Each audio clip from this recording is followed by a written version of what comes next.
Hello, I'm Craig Wilde, and I'm here today with the very lovely Laura Sharpe, who has been a friend for over a decade.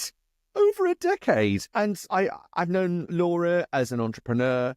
I've known her as a great friend, drinking buddy, crazy person. We've had some great memories that we've shared together. But something very special happened just a few years ago. And this podcast is about Laura and that journey. And it's about her and her partner and their baby, and about how that baby was born with Down syndrome. And I've met Lucy, and she's an absolute superstar. But more of that in episodes to come. We're going to start today's episode with me, as a friend, introducing you to Laura, and then Laura will take the journey through this first season of 6 episodes.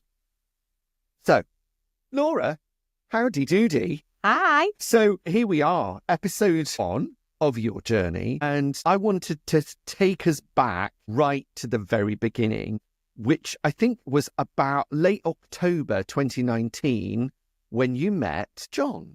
It was indeed, yes. So tell us about John and tell us about how you met. Tinder. Wow. Yeah, good old Tinder. You didn't swipe. I swiped the right way, which way that is, I can't remember now. And he had a work polo shirt on. Okay. In one of his pictures, and I knew somebody that worked at the same company. So I messaged my friend Ross, it's all your fault, Ross, as you know, and said, what's this John like? And he said, I don't work on the same floor as him, but I know him. I've been at parties with him, and he gave me a lift home. He went out of his way. He seems like a nice guy. Yeah, I'd say go for a date with him. So like I say, it's all Ross's fault. We ended up on that first date. And yeah, we just hit it off. And I was just very, very lucky to meet him at the time that I did in my life. And I think for him, it was the same. We just, our worlds collided in all of the right ways. And COVID massively fast forwarded that because, we were locked in a house together for 6 months nearly. Weren't we all? We all, sort of those years sort of get amalgamated into maybe 1 year, but really it's 2. It definitely was. Yeah, it was a long time. And it was a real kind of like baptism of fire for John because we'd only been together about 6 months. And not only did John and I move in together, we were thinking about doing it anyway around that time. But my mum also moved in too at the same time. Wow. Why was that?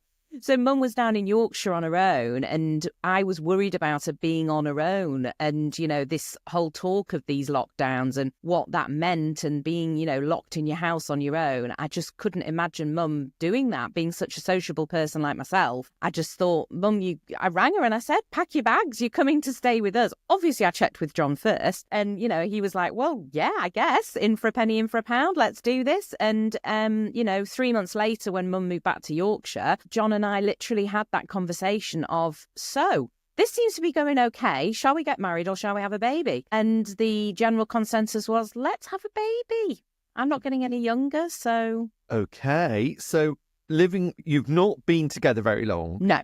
COVID hits. You're with your mom as well, which for a bloke, there are so many mother-in-law jokes we could do. And I had to know your mum as well. Yeah. Lovely Julie. So I'm like, that possibly was intense. And maybe creating a new life might not have been the first thing we'd have thought of with mum living with us. However, you did.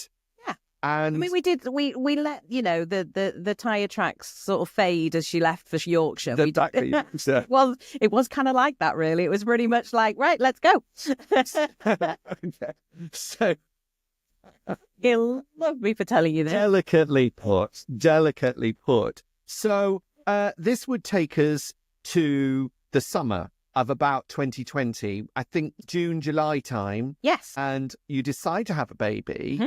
So clearly birth control is out the window. Yeah. And it's like, right, okay, guys, practice time is over. Let's go for it. I mean, I had no idea what I was doing. I had to start peeing on sticks and stuff. It was bizarre. I'd never done anything like that in my life. But in order to work out whether you're ovulating or not, you go and buy these sticks in the pharmacies and you pee on them and they tell you whether or not you should do it there and then or not. Okay. All news to me. Probably news to you, Craig. Well, it's very news to me.